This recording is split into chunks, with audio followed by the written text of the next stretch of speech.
மொத்தமாக இந்த சீசன் வந்து பிஆர்னால தான் வந்து ஓடிக்கிட்டு இருக்கு. அதில் பாதி பேர் உள்ளே இருக்கிறது வந்து டிசர்விங்கே இல்லாத கண்டஸ்டன்ட் தான் உள்ளே இருக்காங்க. அதை தான் வந்து சுனிதா வந்து எக்ஸ்போஸ் பண்ணியிருப்பாங்க. ஹலோ மக்களை, வணக்கம். பிக் பாஸ் சீசன் 8ஓட ஃபைனல் வீக்னாலே ஒரு எப்படி இருக்கும்னா செலிப்ரேஷன் அந்த மாதிரி இருக்கும், ஹாப்பினஸ் அந்த மாதிரி தான் இருக்கும். பட் ஆனால் வாரத்தில் நாள் இன்னைக்கு மண்டே. இன்னைக்கு பார்த்தீங்கன்னா சந்தோஷமா இருப்பாங்கன்னு பார்த்தீங்கன்னா அடிச்சுக்கிறாங்க. இன்னைக்கு காலையிலே வந்து பயங்கரமாக இருக்கு, கலவரம் ஆரம்பிச்சிச்சு, வன்மத்தை திருப்பியும் கொட்ட ஆரம்பிச்சிட்டாங்க. ஏன் அப்படி சொல்றேன்னா 8 கண்டஸ்டன்ட் ஆல்ரெடி உள்ள இருக்காங்க, எக்ஸ் கண்டஸ்டன்ட். அது போதாதுன்ட்டு இன்னொரு போன பழைய கண்டஸ்டன்ட்லாம் உள்ள வராங்க. ஸோ இது எப்படி பார்க்குறேன்னா, போன வாரம் வந்து ஒரு 8 கண்டஸ்டன்ட், இந்த வாரம் ஒரு 8 கண்டஸ்டன்ட். நான் ஃபுல்லாக சொல்லிடுறேன் இன்னைக்கு என்னென்னலாம் நடந்துச்சுன்னு சொல்லிட்டு. ஸ்கிப் பண்ணாமல் பாருங்க என் வீடியோவை. ஃபர்ஸ்ட் டைம் என் வீடியோ பார்க்குறீங்கன்னா என் சேனலுக்கு சப்ஸ்கிரைப் பண்ணிடுங்க, லைக் பண்ணிடுங்க. கொஞ்சம் எனக்கு யூஸ்ஃபுல்லாக இருக்கும் அடுத்தடுத்த வீடியோ போகிறதுக்கு. ஸோ நான் கண்டென்ட்குள்ளே போயிடுறேன். இன்னைக்கு ஃபர்ஸ்ட் என்ன ஆச்சுன்னா, எக்ஸ் கண்டஸ்டன்ட்டை வந்து ஒரு 5 பேர் 6 பேர் அனுப்பியிருக்காங்க. நான் ஆல்ரெடி சொன்னது போல தான் கடைசி வாரம் வந்துட்டாங்க. கடைசி வாரம் வந்து செம்ம ஜாலியாக இருக்கலாம் அப்படி இருப்பாங்கன்னு பார்த்தா அடிச்சுக்கிறாங்க, காலையிலே அடிச்சுக்கிறாங்க. என்னடா இது இப்படி இருக்கேன்னு பார்க்குறேன். ஃபர்ஸ்ட் தர்ஷிகாவை தான் உள்ள வராங்க. வந்ததும் வந்து பயங்கர பாசிட்டிவிட்டி அந்த மாதிரி தான் எல்லார்கிட்டையும் சொல்றாங்க, சூப்பரா பண்றீங்கன்னு சொல்லிட்டு. டாப் 8 கண்டஸ்டன்ட்டையும் எல்லாரையும் சூப்பரா பண்றீங்கன்னு சொல்லி சொல்றா போல. அதுக்கப்புறம் பார்த்தீங்கன்னா ஒருத்தரா வந்து எப்படி பண்ண கேட்குறேன். நான் வந்து வெளியே இருக்கிற விஷயத்தெல்லாம் சொல்லக்கூடாது, பட் பொதுவாக சொல்லுவாங்க, இந்த மாதிரி நடந்திருக்கு, இந்த மாதிரி நடந்திருக்கு, நல்லா போயிருக்குன்னு மட்டும் சொல்லிடுவாங்க. பட் இது போதாதுன்ட்டு இந்த உள்ள ஒரு 8 கண்டஸ்டன்ட் இருக்காங்க பாருங்க, எக்ஸ் கண்டஸ்டன்ட். அவங்க எல்லாரையும் உள்ள அனுப்பிச்சது எதுக்காக? உள்ள கேம் விளாடுங்க, வெளியில இருக்கிறதெல்லாம் சொல்லக்கூடாது, அந்த மாதிரி விஷயத்துக்காக தான் அனுப்பிச்சிருப்பாங்க. பட் ஆனால் இவங்க வந்து என்ன பண்ணியிருப்பாங்க, தர்ஷிகாவையும் விஷாலை பற்றியும் பேசியிருப்பாங்க நிறைய இடத்துல. அது யாரெல்லாம் பேசினாங்கன்னா அவங்கள எல்லாரையும் பிடிச்சி ஒருத்தரையும் உட்கார வச்சு அவங்கள வச்சு செய்கிறாங்க தர்ஷிகா. ஸோ அப்படிதான் இது இருந்துச்சு.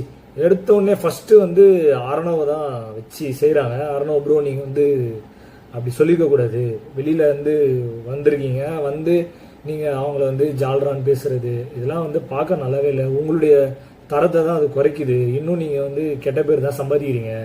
ஸோ அந்த மாதிரி பண்ணாதீங்கண்ணா அப்படின்னு சொல்லி ஃபீல் பண்ணுறாங்க போல. விஜய் விஷாலையும் வந்து நீங்கள் அந்த மாதிரி பேசுனீங்க, பர்சனல் விஷயத்தெல்லாம் கேட்குறீங்க, அதெல்லாம் வந்து நீங்கள் வெளியே போய் பேசியிருக்கலாம், இல்லை பேசாமலே விட்டுருக்கலாம்.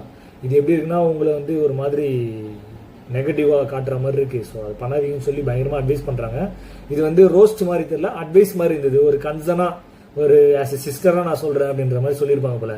இதுக்கப்புறம் பார்த்தீங்கன்னா சாச்சனா கிட்ட போய் பேசுகிறாங்க. சாச்சனா வந்து எப்படிக்கா இருக்கு வெளியே அப்படின்னு சொல்லி கேட்குறாங்க போல. நீ என்னென்னமோ பண்ணிட்டு இருக்க, எதுக்கு தேவையில்லாத வந்து விஷாலை போய் அப்படி போய் பேசுகிற அப்படின்னு சொல்லி கேட்குறாங்க. நீ அப்படி பண்ணியிருக்கவே கூடாது. சௌந்தர்யா அழுகுறாங்க. சௌந்தர்யா அழுகும் போது போயிட்டு வர்ஷினி கூட போயிட்டு நீயும் கேமரா முன்னாடி போயிட்டு என்ன கலாய்க்கிற அப்படின்னு கேட்கும்போது, இல்லைக்கா நான் எதுவுமே பண்ணல, நான் வந்து எஸ்ன்னு தான் சொன்னேன், ஆமான்னு தான் சொன்னேன். அது எப்படி எஸ்ன்னு சொல்லுவேன்? ஒருத்தவங்க அழுகுறாங்க, உடஞ்சி அழுகுறாங்க, அவங்க ஃபேக்காகவே கூட இருக்கட்டும், அவங்க அழுகுறாங்கல்ல, அது எப்படி அதை போய் நீ எப்படி கமெண்ட் பண்ணுவேன்? அது வந்து தப்பாக இருக்கு நீ பண்ணது. ஆல்ரெடி உனக்கு தெரியும் வெளியே என்ன நடக்குதுன்ட்டு, திருப்பி நீ அதே தப்பை தான் பண்ணுற அப்படின்னு சொன்னோன்னா ஓன்னு ஒரே அழுவ. நம்ம சாட்சனா வந்து அழுவ ஆரம்பிச்சிட்டாங்க. நான் வந்து வேணும்னே பண்ணல, இது போதாதுன்ட்டு நீ வந்து விஜய் விஷால வேற நீ வந்து பிராண்ட் பண்ணியிருக்க ஒரு மாதிரி. அது என்னன்னா அந்த பிளே பாய்னு சொல்லி ஒரு மாதிரி சொல்லியிருப்பாங்க, அதனால அவன் உடஞ்சிருப்பான். அதை பார்த்து இவங்களுக்கும் ஹர்ட் ஆயிருக்கு போல. ஸோ அதனால நீ எதுக்கு அப்படிலாம் பண்ற அப்படின்னு சொல்லி ஒரு மாதிரி கேள்வி கேட்டிருப்பாங்க. உடனே சொல்லிட்டு போயிடுவாங்க. அவங்க போனதுக்கப்புறம் உடனே அழுக ஆரம்பிச்சிருவாங்க. நம்ம விஜய் விஷால் வந்து சமாதானப்படுத்தி அப்பயும் அழுகாம இந்த அண்ணன் சமாதானப்படுத்தி போதாதுன்ட்டு நம்ம முத்துக்குமரன் அண்ணனும் வந்து தனியாக கொண்டு போயிட்டு அட்வைஸ் பண்ணுறாப்புல. அதுக்கப்புறம் ஓரளவுக்கு சரியாகி வராங்க. திருப்பியும் வந்து விஜய் விஷால்கிட்ட வந்து சாரி கேட்குறாங்க.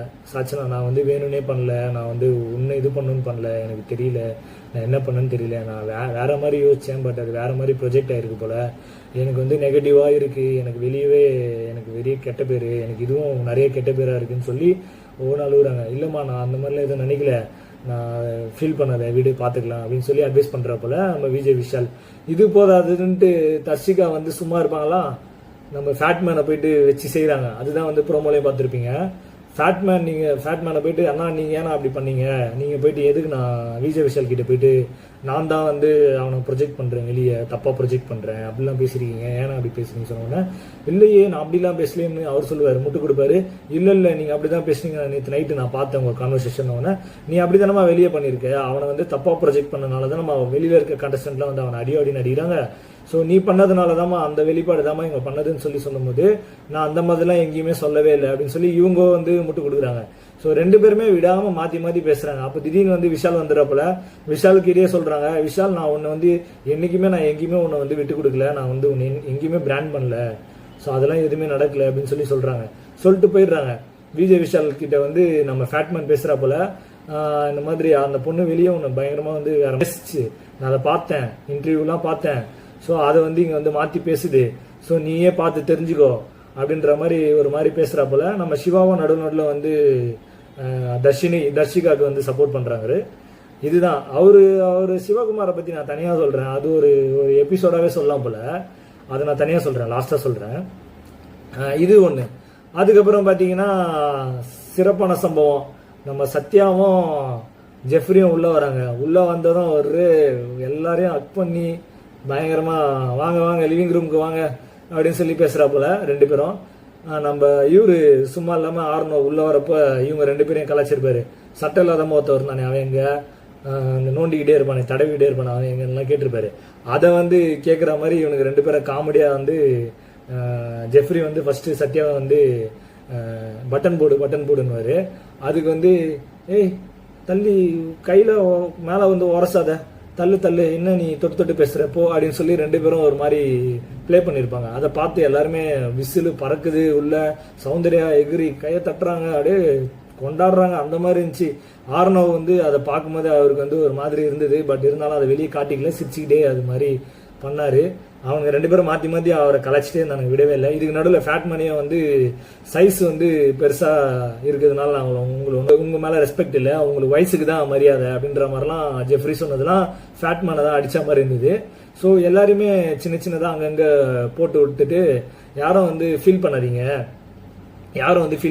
எல்லாரும் நல்லா ப்ளே பண்ணுறீங்க, சூப்பராக விளையாடுங்க, இந்த ஒரு வாரம் தான் இருக்குது, ஜாலியாக இருந்துட்டு போகலாம் அப்படின்றப்போ ஃபேட்மேன் வந்து ஒரு கமெண்ட் அடிக்கிறப்ப, நாங்களும் உங்களை விட பயங்கரமாக ஃபன் பண்ணுவோம், உங்களை விட எங்களுக்கும் அந்த கேப்பபிள் இருக்கு, நீங்கள் வந்து ரெண்டாவது வந்ததுனால நீங்கள் வந்து நல்ல ஒரு மாதிரி நீங்கள் காட்டிக்கிறீங்க, நாங்கள் முன்னாடி வந்தனால எங்களுக்கு வந்து இந்த மாதிரி நீங்களும் ஒரு கண்டஸ்டன்ட்னு எங்களுக்கு ஒரு டாஸ்க் கொடுத்தனால நாங்கள் வந்து பண்ண வேண்டிய நேரிட்டது, அதனால வந்து நீங்கள் வந்து ரொம்ப ஃபன் பண்ணுறீங்களோ, நாங்கள் வந்து கம்மியாக ஃபன் பண்ணுறோன்னோ இல்லை, எங்களுக்கும் பண்ண தெரியும்ன்ற மாதிரி பேசியிருப்பாப்புல. அது நல்லா இருந்துச்சு பார்க்க. ஸோ அவருடைய கருத்து வந்து நீங்கள் தான் வந்து நல்லவர், நாங்கள் கெட்டவன்ற மாதிரி ப்ரொஜெக்ட் பண்ணாதீங்களா, நாங்களும் நல்லவங்கன்ற மாதிரி அவர் அங்கே கன்வே பண்ணியிருப்பாரு. அது வந்து அவருக்கான ஃபைட்டாக தெரிஞ்சுது. அவருக்காக அங்கே நின்று ஸ்டாண்ட் பண்ணி பேசினாரு, அதை நான் பாராட்டுறேன். அடுத்தது பார்த்தீங்கன்னா நம்ம ஆனந்தியும் ரஞ்சித்தும் வராங்க. அவங்க வந்து பெருசாக எதுவும் பண்ணல, அவங்க ஜாலியாக தான் இருக்காங்க, எல்லாருக்கிட்டையும் சகஜமாக பேசுகிறாங்க. எல்லாரை பற்றியும் பேசும்போது அவரை பற்றியும் நிறைய பேர் வந்து நீங்களும் உங்கள் ஒய்ஃபும் வந்து எக்ஸ்பிரஷன் கொடுத்ததெல்லாம் சூப்பராக இருந்ததுன்னா, அந்த கடைசியாக போகிறப்ப எவிக்ட் ஆகி போகிறப்ப சொல்கிறதுலாம் நல்லா இருந்தது, சூப்பராக இருந்துச்சு பார்க்க அப்படின்னு சொல்லி ப்ரைஸ் பண்ணுவாங்க. ஆனந்தியும் வந்து அங்கங்கே போயிட்டு எல்லாரும் சூப்பராக பண்ணீங்க அப்படின்னு சொல்லி எல்லாரையும் ப்ரைஸ் பண்ணுவாங்க. பட் ஆனால் இதில் என்ன நான் ஒன்று பார்க்குறேன்னா, ரவீந்திரன் ஒன்று சொல்லுவார், ஆனந்தி வந்து வெளியே வந்து ஒன்று பண்ணியிருப்பாங்க, அந்த பிஆர் பற்றி இதில் பற்றிலாம் பேசியிருப்பாங்க. ரீசெண்டாக நேற்று கூட போட்டிருப்பாங்கன்னு நினைக்கிறேன். உள்ளே வந்து பிஆர் வச்சு விளையாடிட்டு இருக்காங்க, வெளியில் வந்து நல்ல கண்டஸ்டன்ட்லாம் வெளியே போகிறாங்க அப்படிலாம் பேசியிருப்பாங்க.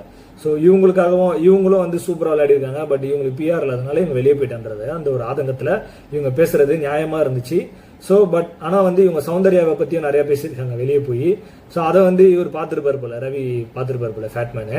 அதை வந்து இங்கே சொல்கிறாரு, இந்த மாதிரி சௌந்தர்யா கிட்ட போய் கேட்குறாரு, சௌந்தர்யா உங்ககிட்ட பேசினாங்களா ஆனந்தின்னு கேட்குறாங்கப்பல. இல்லை நான் பேசலன்னா, இல்லை வெளியே ஒன்று நடந்தது, ஸோ அதனால தான் கேட்டேன் அப்படின்ற மாதிரி ட்ரிகர் பண்ணி விட்றாரு.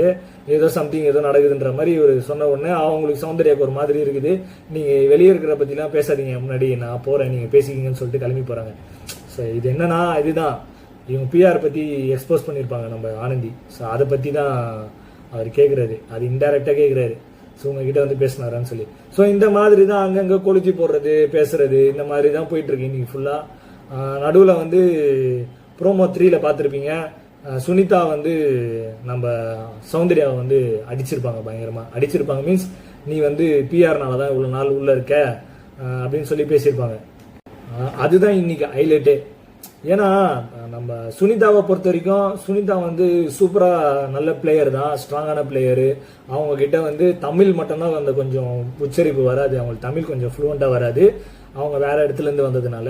பட் மற்றபடி அவங்க பேசுகிற இடத்துல நல்லா கரெக்டாக பேசுவாங்க, டான்ஸ் ஆடுவாங்க, என்டர்டெயின் பண்ணுவாங்க, ஃபிசிக்கல் டாஸ்க் எல்லாமே பண்ணுவாங்க. பட் அங்கங்கே கொஞ்சம் வாய விடுவாங்க. அவங்க போனதுக்கான ரீசனே சில பேரை வந்து பின்னாடி போய் பேசுறது அந்த மாதிரிலாம் இருந்தனால தான் அவங்க போயிட்டாங்க. பட் பிஆர் பற்றி அங்கே சொல்கிறாங்க, இந்த மாதிரி சௌந்தர்யா நீ வந்து எதனால் இருக்குன்னு எனக்கு தெரியும்,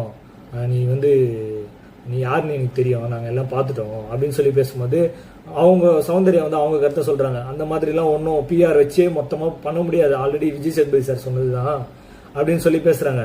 நான் எதாவது பண்ணுறனால தான் நான் இங்கே இருக்கேன், நீங்கள் எதுவும் பண்ணாதனால தான் நீங்கள் வெளியே போயிட்டீங்கன்ற மாதிரி பேசும்போது எனக்கு தெரியும் நான் யாருன்ட்டு, நான் எதனால் போனேன்னு எனக்கு தெரியும், நீ ஏன் உள்ளே இருக்குன்னு எனக்கு தெரியும் அப்படின்னு சொல்லி பேசுகிறாங்க போல. என்ன சொல்ல வராங்கன்னா, ஆல்ரெடி சொன்னது தான், பிஆர்னால தான் நீ உள்ளே இருக்க, எனக்கு வந்து ஓட்டு போட யாரும் கிடையாது, உனக்கு வந்து 2 பேர் வெளியே இருக்காங்க, உனக்கு வந்து பிராண்ட் பண்ணுறதுக்கு எனக்கு யாரும் இல்லை, ஸோ அதனால தான் நான் வெளியே போகிறேன்னு சொல்லிட்டு அவங்களும் ஒரு மாதிரி மனசு உடைஞ்சு அழுகுறாங்க. ஸோ பார்த்தீங்கன்னா இதுதான் லாஸ்ட்டாக வந்து இந்த விஷயம் நடக்குது, அடிக்கிறது மாற்றி மாற்றி அடிச்சுக்கிறாங்க பிஆர்ன்ட்டு. மொத்தமாக இந்த சீசன் வந்து பிஆர்னால தான் வந்து ஓடிக்கிட்டு இருக்கு. அதில் பாதி பேர் உள்ளே இருக்கிறது வந்து டிசர்விங்கே இல்லாத கண்டஸ்டன்ட் தான் உள்ளே இருக்காங்க. அதை தான் வந்து சுனிதா வந்து எக்ஸ்போஸ் பண்ணியிருப்பாங்க.